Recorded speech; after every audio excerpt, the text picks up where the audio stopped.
یا ایھا الذین آمنوا اتقوا اللہ. اب سورت کے آخر میں ایمان والوں کو خطاب کر کے کرنے کے کام بتائے جا رہے ہیں کہ کرو کیا. اللہ سے ڈرو. وَلْتَنْظُرْ نَفْسٌ مَا قَدَّمَتْ لِغَدٍ وَاتَّقُوا اللَّهَ. پھر کیا کرو؟ اللہ سے ڈرو. اور بیچ میں کیا ہے؟ کل کے لیے دیکھتے رہو کیا کیا. یا ایھا الذین آمنوا اتقوا اللہ. اے لوگو جو ایمان لائے ہو اللہ سے ڈرو. اب یہاں براہ راست اہل ایمان سے خطاب ہے. وَلْتَنْظُرْ نَفْسٌ مَا قَدَّمَتْ لِغَدٍ. اور چاہیے کہ ہر شخص دیکھے، ہر نفس الگ الگ، اکیلے اکیلے کیا دیکھے؟ ما قدمت لغد. اس نے کل کے لیے کیا آگے بھیجا ہے. دنیا میں ہم لوگوں کی بھیڑ میں ہوتے ہیں، ہم سوچتے ہیں اور بھی کچھ نہیں کر رہے، اگر ہم نے بھی کچھ نہیں کیا تو خیر ہے، چل ہی جائے گا نا، اور بھی تو نہیں کر رہے، میں کیوں کروں. نہیں، ہر ایک کو اپنے بارے میں سوچنا چاہیے کہ اس نے اپنی کل کے لیے کیا کیا ہے. ما قدمت لغد واتقوا اللہ. اور ڈرو اللہ سے. اب دیکھیے پہلے بھی بات شروع کرنے سے پہلے اور بعد میں دونوں بار ایک ہی بات کہی گئی، یعنی وَلْتَنْظُرْ نَفْسٌ مَا قَدَّمَتْ لِغَدٍ سے پہلے اور بعد میں ایک ہی حکم کی تکرار ہے، اور وہ کیا ہے؟ اتقوا اللہ. اللہ سے ڈرو اور اپنے بارے میں سوچو کل کی کیا تیاری کی ہے. ہماری سوچوں کا سارا مرکز کیا ہوتا ہے؟ آج کے لیے کیا کیا ہم نے، صبح سے رات تک کیا فکریں اور کیا غم ہے ہم پر، کس چیز کی تیاری اور کام اور مشغولیت ہمیں ہر وقت رہتی ہے. اور آج سے مراد دنیا ہے اور کل سے مراد آخرت ہے. ما قدمت لغد واتقوا اللہ ان اللہ خبیر بما تعملون. بے شک اللہ باخبر ہے اس سے جو بھی تم عمل کر رہے ہو. اللہ تمہارے سارے اعمال سے باخبر ہے. تو بات یہ ہے کہ ہماری زندگی آج اور کل میں تقسیم کر دی گئی ہے. ہمارا کل کیا ہے؟ وہی جو ہمارا آج ہے. اگر آج اللہ کو یاد نہیں رکھیں گے، آخرت کو یاد نہیں کریں گے، اس دن کی ملاقات کو یاد نہیں رکھیں گے، تو اس دن جا کر پھر کچھ بھی سامنے نہیں ہوگا، کیونکہ وہاں کی تو تیاری کی نہیں. اور پھر یہ کہ وَلْتَنْظُرْ نَفْسٌ مَا قَدَّمَتْ لِغَدٍ. ہر شخص دیکھے وہ کیا کر رہا ہے، کیونکہ جو آج بھیج رہے ہیں نا، کل وہی آگے ملے گا. It is so simple. جو کچھ آگے بھیجا وہی کل جا کے پاؤ گے. جیسے اور جگہوں پر بھی آتا ہے ثُمَّ تُوَفَّى كُلُّ نَفْسٍ مَا كَسَبَتْ. البقرہ میں. آل عمران میں آتا ہے وَوُفِّيَتْ كُلُّ نَفْسٍ مَا كَسَبَتْ. سورۃ آل عمران میں آتا ہے یوم تجد کل نفس ما عملت من خیر محضرا. ہر نفس، ہر انسان اپنے کیے کو حاضر پائے گا. وما عملت من سوء، اور جو برا کیا وہ بھی سامنے ہوگا. تود لو ان بینہا وبینہ امدا بعیدا. اور اپنی برائیاں اور کرتوت دیکھ کر انسان کہے گا کاش اس کے اور میرے درمیان ایک دور کا فاصلہ ہوتا. وَيُحَذِّرُكُمُ اللَّهُ نَفْسَهُ. اللہ تم کو اپنے آپ سے ڈراتا ہے. وَاللَّهُ رَءُوفٌ بِالْعِبَادِ.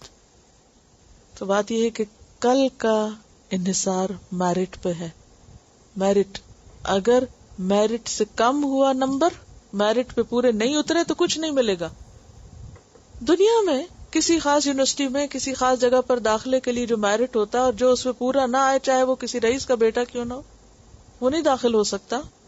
تو جنت ایسی مفت میں ملنے والی چیز ہے کہ جس میں داخلے کا کوئی میرٹ ہے ہی نہیں. ہے، اللہ بتا رہا ہے کہ ہے وہاں بھی میرٹ، اس پہ پورے اترنا ہوگا. تو یا ایھا الذین آمنوا اتقوا اللہ. ڈرو اللہ سے. ولتنظر نفس ما قدمت لغد. دیکھیں کہ ایک مرنے والا وہ ہوتا ہے جس کا یہ دیکھا جاتا ہے کہ وہ پیچھے کیا چھوڑ کے گیا، اور پیچھے والے یہی دیکھتے ہیں نا کیا چھوڑ کے گیا.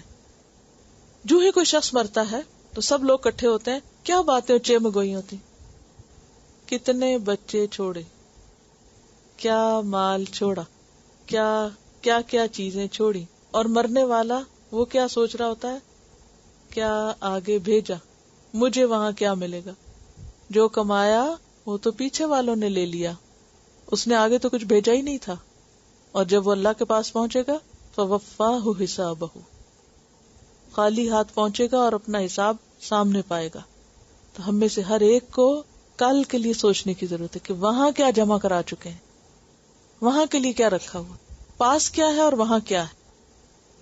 دیکھیے ہم جن کاموں کو نیکی سمجھ کے بھی کرتے رہتے ہیں نا، ان کے بارے میں بھی ہمیں مزید احتیاط کی ضرورت ہے، کیونکہ دونوں طرف اللہ کا ڈر اور تقویٰ ہے. دونوں طرف تقویٰ، ادھر بھی تقویٰ ادھر بھی تقویٰ، اول بھی تقویٰ آخر بھی تقویٰ. جب تک تقویٰ نہیں تو کل کے لیے جو بھیج رہے ہیں نا وہ محفوظ نہیں، وہ بہت خطرے میں ہے۔ دیکھیے قیامت کے دن ہم سب سے زیادہ نا اپنے نیک اعمال کے محتاج ہوں گے۔ دنیا میں جیسے ہمارے پاس چوائس ہے نا کہ ہم آگ کا انگارہ پکڑیں یا نہ پکڑیں، ہے نا چوائس، لیکن اگر کوئی پکڑ لیتا ہے تو اس کی جلن سے نہیں بچ سکتا، پھر یہ بچ سکتا ہے؟ پھر چوائس ہے اس کے پاس؟ پکڑنے کے بعد کوئی چوائس ہے ہمارے پاس؟ پکڑنے کے بعد کوئی چوائس نہیں ہے، چوائس پہلے ہے، یہ کرو یا یہ کرو، پکڑو یا نہ پکڑو، چوائس ہے اس وقت ہمارے پاس، ہم غلط کریں یا نہ کریں، غلط کام چھوڑ دیں۔ لیکن اگر ایک دفعہ غلط کر لیا تو معاملہ ہمارے ہاتھ سے نکل گیا، پھر ہمارے پاس چوائس نہیں کہ اس کے انجام سے بچ سکے، اور یہ انتہائی سکیری بات ہے۔ کل قیامت کے دن کے لیے ہم کیا بھیج رہے ہیں؟ انگارے بھیج رہے ہیں یا پھول بھیج رہے ہیں یا تسبیح پڑھ کے وہ درخت لگا رہے ہیں، وہاں کیا کر رہے ہیں، کیا بھیج رہے ہیں؟ ولتنظر، یہ کہا یہ جا رہا ہے دیکھتے رہو دیکھتے رہو، ولتنظر، دیکھنا چاہیے، صرف بھیجنا نہیں چاہیے، بھیجے ہوئے کو دیکھنا بھی چاہیے۔ بالکل ایسے ہوتا نا جیسے اگر آپ کبھی کسی کو کوئی چیز بھیجیں تو وہ رسید لیں یا کچھ خریدیں تو پھر آپ کیا کرتے؟ بار بار اس کو چیک کرتے کہ اچھا یہ اتنا ہی بھیجا نا جتنا بھیجنا تھا، صحیح بھیجا نا، کیلکولیشن صحیح ہے، غلط تو نہیں ہے نا، پورا چلا گیا نا، کچھ رہ تو نہیں گیا نا۔ ولتنظر، اب یہ تقویٰ آپ کو جگا دیتا ہے، اور پھر آپ کیا کرتے ہیں؟ اپنے حساب پہ لگ جاتے ہیں، اپنے آپ پہ لگ جاتے ہیں، کیا میں کیا کر رہی ہوں۔ یہ آیت دراصل کیا ہے؟ وَلْتَنْظُرْ نَفْسٌ مَا قَدَّمَتْ لِغَدٍ، اپنے آپ کو دیکھو، اپنے لیے کیا کمایا ہے۔ سارے زمانے کی فکر کرتے رہتے ہیں خود کے لیے کیا کیا ہے، اور جو کیا ہے وہ کس کوالٹی کا تھا، پورا تھا یا نہیں، اچھا تھا یا نہیں۔ ابھی خاص طور پر آپ دیکھیے کہ جب ہم کسی کو کوئی چیز بھیجتے ہیں تو اس میں ہم آخر دم تک دیکھتے رہتے ہیں نا، اچھا ٹھیک لگ رہی ہے نا، یہاں سے ایسا ہے، اس کو یوں کر دو، اس کو ایسے کر دو، اور یہ سارا کچھ ہم پیک کر رہے ہیں دراصل کس لیے؟ اپنے لیے، اپنے کل کے لیے۔ وَلْتَنْظُرْ نَفْسٌ مَا قَدَّمَتْ لِغَدٍ۔ اب اگر ہم اللہ کے راستے میں اچھی اچھی چیزیں دیتے تو دراصل اللہ کو تو نہیں چاہیے، وہ کل ہم خود ہی جا کے کھولیں گے ان کو۔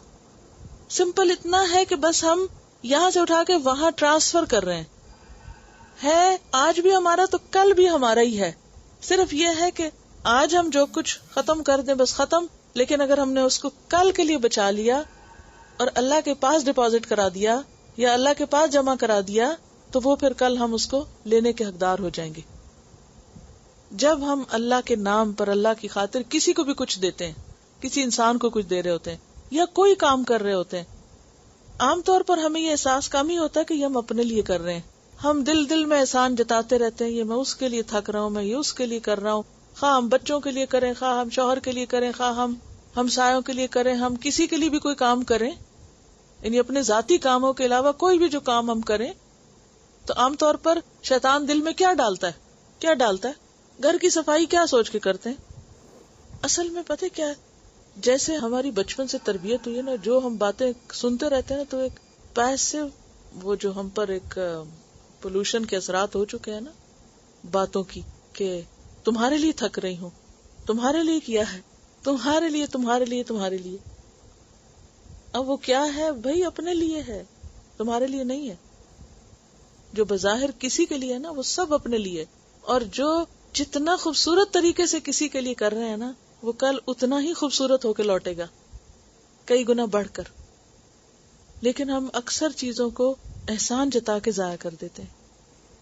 تو دو طرح کے کام ہوتے ہیں، ایک ہوتے ہیں ہمارے اپنے پرسنل ذاتی، اور ایک ہوتے ہیں اپنی ذات کے علاوہ، خواہ ہم اپنے بچوں کے لیے کر رہے ہیں، گھر کے لیے کر رہے ہیں، کوئی کسی کے لیے بھی، کوئی دنیا میں کوئی جانور ہو، کوئی بلی ہو، کوئی کتا ہو، کوئی چڑیا ہو، کوئی کچھ ہو، کسی کے لیے بھی کچھ کر رہے ہیں۔ تو یہ جو دوسری طرح کا کام ہے یہ بھی بیسیکلی اس کے لیے نہیں، اپنے لیے کر رہے ہیں۔ وَلْتَنْظُرْ نَفْسٌ مَا قَدَّمَتْ لِغَدٍ، ہر شخص دیکھے، ہر نفس دیکھے کل کے لیے اس نے، یعنی کل اپنے لیے اس نے کیا بھیجا ہے، کس کوالٹی کا بھیجا ہے، کس نیت کے ساتھ بھیجا ہے، کتنی مقدار میں بھیجا ہے۔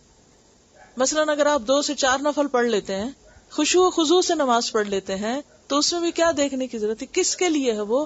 اللہ کو تو کوئی نہیں چاہیے سجدے، نہیں چاہیے نماز، وہ بھی اپنے لیے، ہر چیز ہم اپنے لیے کر رہے ہیں دراصل۔ تو بات یہ ہے کہ جو بھی کریں کسی پہ احسان نہ جتائیں، کسی کو ذہن میں رکھ کے نہ کریں. اور اس سے آپ دیکھیں گے کہ آپ کے اندر اتنی راحت، اتنا سکون اور اتنی خوشی آئے گی کہ کاموں کو آپ انجوائے کرنے لگیں گے. کام کچھ بھی کر کے تھکیں گے نہیں. جب ہمارے دل میں یہ خیال آ جاتا ہے نا میں اس کے لیے کر رہی ہوں، تو پھر کیا ہوتا ہے، ہر چیز بوجھل ہو جاتی ہے. کیونکہ انسان قدرتی طور پر اپنے آپ کو سب سے زیادہ چاہتا ہے. لیکن جو ہی خیال ہے نا تو میرا اپنا ہی کام ہے، یہ میرے ہی لیے ہے، تو آپ دیکھیں گے وہ ہر چیز مشکل سے مشکل بھی آسان ہو جائے گی. ہماری تو کوشش دیکھی جائے گی. وہ ایک قصہ بھی تھا، میں نے کہیں پڑھا تھا، ایک کہانی تھی، شاید آپ لوگوں نے پڑھی ہو، کہ ایک شخص کوئی کانٹریکٹر تھا یا کوئی بلڈر تھا، اس نے بہت ساری بلڈنگز بنائی. تو وہ اس کی وہ جاب ختم ہونے لگی تو جو مالک تھا اس نے کہا بس ایک اور آخری جاتے جاتے گھر بنا دو. تو وہ اس نے جیسے تیسے بنا دیا. تو جو بنا کے لایا تو اس نے کہا یہ تمہارے لیے تھا، میں تمہیں تمہاری اتنی اچھی پرفارمنس پر کوئی تحفہ دینا چاہتا تھا، تو یہ تمہارے اپنے لیے ہے. اس وقت اس کو خیال آیا کہ اگر یہ مجھے ملنا تھا تو پھر تو میں پتہ نہیں اس کو کیسے اور کیسے بناتا. آج ہمیں بھولا ہوا ہے کہ جو کچھ ہم بنا رہے ہیں یہ ہم ہی کو ملنے والا ہے. جیسی نمازیں پڑھتے ہیں یہ ہم ہی کے سامنے آنی ہے. کچھ بھی جو ہم کرتے ہیں ہمارے سامنے آنے والا. تو جتنا حسن، جتنی خوبصورتی، جتنی اچھائی آج اس میں ہوگی، کل وہی اتنا ہی انجوائے کریں گے.